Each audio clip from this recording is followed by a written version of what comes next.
Taylor, when you go to the late stretch in this game, in particular, with you guys kind of reading and switching those late situations, I'm pretty sure you probably could envision De'Aaron Fox would try to isolate himself against Zach Edey. Just kind of what went into the decision in that situation to kind of, allow those two to kind of play on the island? I thought Zach actually did a pretty good job on the drives. I mean, it's the 3-point foul. Go back and watch the film. I thought, Zach has been showing us signs in his development, getting better and reds and all that. We had to change some matchups. We played so many different lineups and I trying to, figure out combination. I thought the switching was good for us. It's not on Zach. We lost the game because in the second quarter we couldn't guard. So that's what it came down to. End of game, credit Fox, big time player, tried to get the ball out of his hands twice in a row. He rejected and hit a tough step back. That's what he does. We've been in a lot of end of game situations. It's worked for us sometimes and some it hasn't, and we've got to continue to get better in that department. But this game and the Indy game, you give up almost 50 points in a quarter. It's a big hurdle to come over. You said before the All-Star break health was going to be a priority going towards the postseason. Is it hard, or how do you balance, a situation like tonight where you had a lot of guys questionable on the fence whether or not they were going to play, their health versus looking at the standings and, deciding, I guess how competitive you can possibly be out there on a given night? Yeah, I mean, I'm trusting working with the medical team, how these guys are feeling about their bodies. And when, a guy's out, it's obviously for, they're not able to step on the floor for some limitation. So we're thinking big picture for sure. And these guys are going to be back hopefully on Monday, if everything responds well to the soreness that they're navigating. And, again, I can't be looking at the standings, pressing everything right now. That's not our focal point. So it's getting the information that we got and the guys are available. They need to be ready. We had guys step up that have been working hard for this opportunity, and that didn't turn out well for us tonight.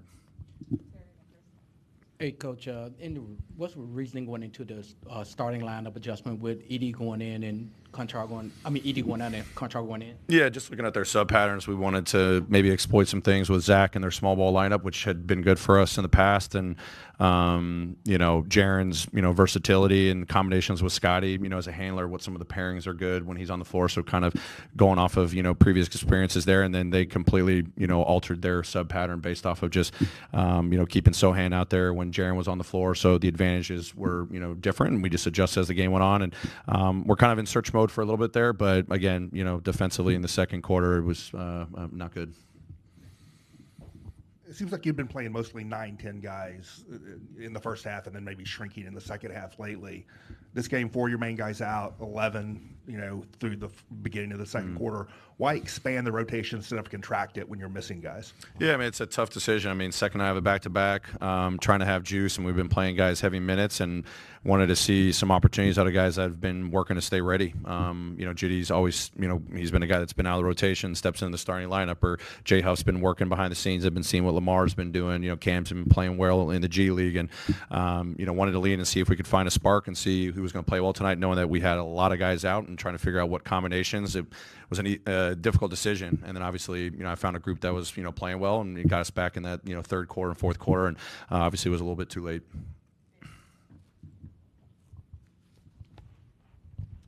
Coach, as you guys approach the end of this homestand, you guys got Atlanta coming up Monday. What do you guys need to do to lick your wounds and finish strong on this homestand? Play better defensively.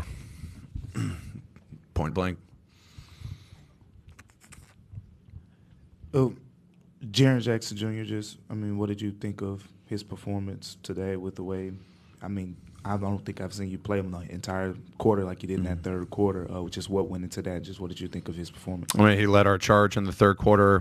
Block shots, and I don't think we converted on some of his unbelievable, defensive plays there.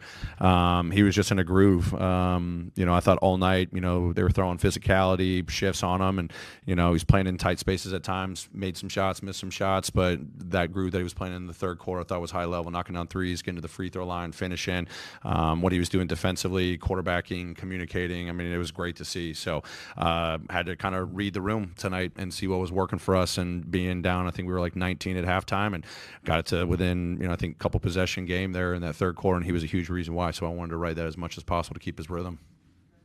You mentioned the defense. Early in the season, you spent a big chunk as a top 5 defensive team. In your opinion, where has the slippage sort of occurred over the last few weeks? A lot of things. It's urgency. It's undiscipline in our transition habits. Point of attack defense, we're retreat mode too much. We got to be more physical on the ball. We got to be trusting our shift guys. Our shift guys aren't always there.